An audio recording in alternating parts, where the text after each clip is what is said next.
been knowingly living with rare disease for just a few years. And prior to that, I lived a fairly healthy life with no knowledge of really the existence of rare disease, I think, and certainly not the ones that I've been diagnosed with now. And my life has completely changed. So that whereas before I used to be very much a social butterfly, I used to enjoy throwing big parties, having people around for dinner parties, and being out in the community, in my church, down the gym 3 times a week. And then things started to change. And it was at the end of COVID, so you weren't able very easily to see a GP.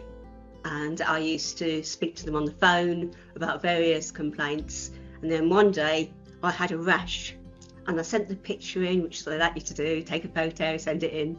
And that particular fairly young GP said no, she wanted to see me. She said, well, you know, I think that you may have a rare disease, something like scleroderma, which I didn't know anything about at all. So we're going to do some blood tests and we'll take it from here and we'll see if we can get to the bottom of it. So she did a referral to rheumatology after getting some bloods, and also to the Rapid Diagnosis Centre. I read up about scleroderma and thought, oh yeah, that's interesting. I can see where she's coming from, but I also thought that I might have something called Sjogren. I ended up in hospital twice. Once they diagnosed pericarditis and once myocarditis. And when they heard that I had a possible scleroderma thing, they kind of said, oh, that's probably what caused it then. So I thought, now I've had the heart events, that will bump me up the list, but it didn't. So I actually went to a private rheumatologist after that, who wrote to the rheumatology department and said, this woman needs to be seen. I think she has a connective tissue disease, and these are the tests I think should be done. And then I ended up at my hospital and met a really lovely rheumatologist who was so kind, who gave me lots of time, listened to me, and she said, okay, we don't know what's going on, but we're determined to find out. Did loads more blood tests and talked about scleroderma. But she wasn't convinced because it wasn't really showing in my bloods very much that that was what it was. So she did more tests and we carried on, as it were. At the same time, the fact that the Rapid Diagnosis Centre had done a CT scan, it had shown problems in my lungs. They thought bronchiectasis. So I saw a respiratory consultant, and then there came a day when I was supposed to be having a joint consultation, rheumatology and respiratory. And the week before, I should have realised that something was up, because both consultants rang me on different days to check I was coming. And they both told me that the Wales-wide group of respiratory consultants had looked at my CT scan and felt I had a rare disease called bronchiolitis obliterans, caused by autoimmune disease, possibly scleroderma.